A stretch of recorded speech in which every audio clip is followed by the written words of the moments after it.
मराठी तरुणांनो, तुम्ही उद्योजक व्हाच हा संदेश देणारा यशोधारा हा कार्यक्रम आणि याच कार्यक्रमामध्ये मी सुषमा परतवाग आपल्या सगळ्यांचं स्वागत करते। या कार्यक्रमामध्ये असे उद्योगमूर्ती येतात जे स्वतःच्या मेहनतीने या विश्वामध्ये आपलं एक वेगळं स्थान निर्माण करतात।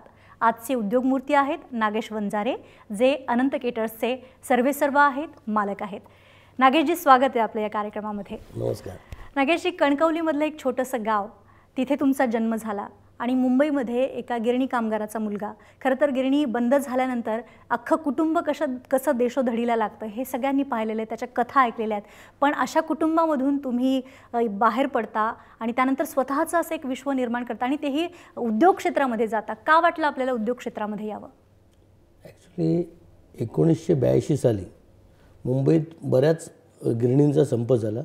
त्यात माझ्या वडिलांची पण एक मिल होती आणि ज्यावेळी 82 मध्ये संप झाला त्यावेळी आम्हाला फार गरिबीचे दिवस बघावे लागले आणि त्यावेळी वडिलांचं एकच आम्हाला मंत्र होता की शिक्षण घ्या तुम्ही, पण नोकरी कधी करू नका। करायचं असेल तर कुठलाही उद्योग करा। नोकरीचा म्हणजे म्हणतात ना की त्यांना कधीच असा भरोसा वाटला नाही। तर लहानपणापासून आम्ही तिघांनी एक ध्येय ठेवलं होतं, करायचं तर उद्योगच करायचा, बिझनेस करायचा, नोकरी करायची नाही। त्याप्रमाणे आज आम्ही तिघेही भाऊ व्यवसायातच आहोत। कितव्या साली म्हणालात तुम्ही या उद्योगाला सुरुवात झाली आणि आजचा तुमचा जर मागे वळून पाहिलं तर संघर्षमय असा तुमचा प्रवास होता? कारण तुमच्याकडनं जशी माहिती मिळाली मला, सुरुवातीला अगरबत्तीचा व्यवसाय, त्यानंतर लोणची विकणं तुम्ही सुरू केलं होतं आणि मग या फील्डकडे कसं वळावंसं वाटलं? 1996 साली मी आणि माझ्या पार्टनरने एक अनंत क्लासेस म्हणून व्यवसाय चालू केला होता आणि त्यानंतर माझ्या भावाचं ॲक्सिडेंट झालं, त्यानंतर माझ्या टेम्पोची चोरी झाली, त्यामुळे माझ्याकडे क्लासेस या व्यवसायाकडे माझं दुर्लक्ष झालं। आणि त्याचवेळी माझ्या आयुष्यात पथिक ही एक संस्था आली जी जी पर्सनॅलिटी डेव्हलपमेंटवर काम करते आणि त्यांनी माझ्या द्विधावस्थेचं एका विचारात एक दिशा मिळाली मला पथिकमुळे आणि मग मी केटरिंगच्या व्यवसायात कार्यरत झालो। बिलकुल, म्हणजे पथिक तुमच्यासाठी पथदर्शी ठरला असं म्हणू शकतो आपण। हो। या व्यवसायाबद्दल सांगा। केटरर्स म्हणजे केटरिंगचा बिझनेस तुम्ही करता। एखाद्या लग्नाचं काय नेमके ऑर्डर्स काय असतात?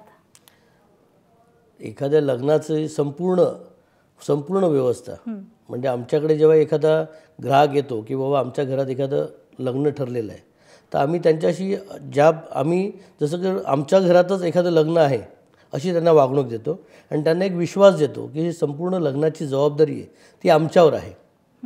आणि मग त्यांच्याकडे जे लहान लहान गोष्टी असतात म्हणजे लग्नामध्ये लागणाऱ्या एक म्हणजे लग्नाला लागणाऱ्या हॉल, डेकोरेशन, केटरिंगची संपूर्ण व्यवस्था, फोटोग्राफरची व्यवस्था असते, नंतर गाड्यांची व्यवस्था असते।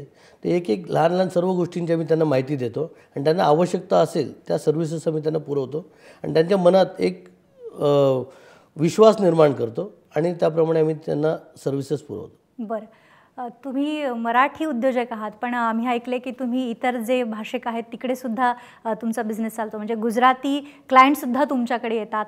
तर ते कसं तुम्ही, म्हणजे आता ग्राहक समोरचा आहे त्याच्या आवडीनिवडी हे पारखण्यासाठी किंवा ओळखण्यासाठी काय तुम्हाला करावं लागतं नेमकं? ॲक्च्युली आता मुंबईमध्येच लहानपणापासून असल्यामुळे गुजराती लोकांची आवड, मारवाडी लोकांचं, आणि या केटरिंग क्षेत्रामध्ये बऱ्याच लग्नांमध्ये आम्ही इतर लग्नांमध्ये जाऊन पाहतो की बाबा कशाप्रकारे सर्व्हिसेस दिल्या जातात, कोणते पदार्थ चांगले चालतात आणि त्याप्रमाणे मग आणि माझं फ्रेंड सर्कलसुद्धा बऱ्यापैकी गुजराती मारवाडी असल्यामुळे त्यांना आम्ही त्यांच्या ज्याप्रमाणे मागणी असते त्याप्रमाणे आम्ही त्यांना सर्व्हिसेस पुरवतो आम्ही। बरं। आणि माझ्याकडे सर्व प्रकारचे आचार्य आहेत, म्हणजे मराठी माणसांचं लग्न असेल तर आम्ही मराठी त्या पद्धतीचे आचार्य आम्ही अपॉइंट करतो। समजा गुजराती असेल तर गुजराती आचार्य असतात त्यांना अपॉइंट करतो। तसेच मारवाडी आचार्य आहेत, साऊथ इंडियन आचार्य आहेत, सर्व प्रकारचे आचार्य आमच्याकडे असल्यामुळे आम्हाला त्यात असं कधीच प्रॉब्लेम निर्माण होत नाही। लग्न म्हटलं की खूप बारीक सारीक गोष्टी असतात, मग त्यासाठी असं म्हणतात की अनुभवी माणसंच त्याच्यासाठी लागतात। तुमच्याकडे तर एका दिवशी 5-5, 6-6 लग्न असतात, कसं मॅनेज करता हे सगळं? ॲक्च्युली कसं असतं की लग्न अमुक एका तारखेला असतं, त्याची सर्व तयारी जी असते ती अगोदरच असते आणि आमच्याकडे 8-10 मॅनेजर असल्यामुळे आम्ही सर्व हॉलवर प्रत्येक लग्नाची अगोदरच तयारी करून ठेवतो आणि आमच्याकडे ज्या साईटवर जे मॅनेजर असतात त्यांना आम्ही सर्व SOP बनवून दिलेली असते की तुम्हाला सकाळपासून लग्न संपेपर्यंत काय काय करायचं आहे. त्यांना जबाबदारी समजून दिलेली असते, त्याप्रमाणे ते त्यांना समजून दिल्याप्रमाणे ते काम करतात आणि लग्न व्यवस्थित होतं. बरं, असे काही प्रसंग आले, कारण लग्नामध्ये काहीही होऊ शकतं, मग कधी अचानक वरपक्षाकडून काही डिमांड झाली आणि वधूपक्षासमोर तर मोठं संकट असतं, पण ते तुम्ही तुमच्याकडे आले आणि सांगितलं आणि ते तुम्ही चुटकीसरशी सोडवलं, असं काही झालंय का कधी? असे सांगण्यासारखे प्रसंग भरपूर आहेत. बऱ्याचदा असं एक जळगावची एक पार्टी होते आणि त्यांनी सांगितलं की नाही आम्हाला लग्नामध्ये पुरणपोळी आम्हाला त्या मुलाच्या मावशीला हवीच आहे कशी करून, आणि लग्नात सर्वांना पुरणपोळी द्यायचीच आहे. आणि मग मुलीचे वडील आले आणि म्हणाले की असं असं आहे की आम्ही तुम्हाला सांगितलेलं नाही आहे, पण आम्हाला लग्नात त्यांची अशी मागणी आहे विशेषतः, आता आपण काय करू शकतो.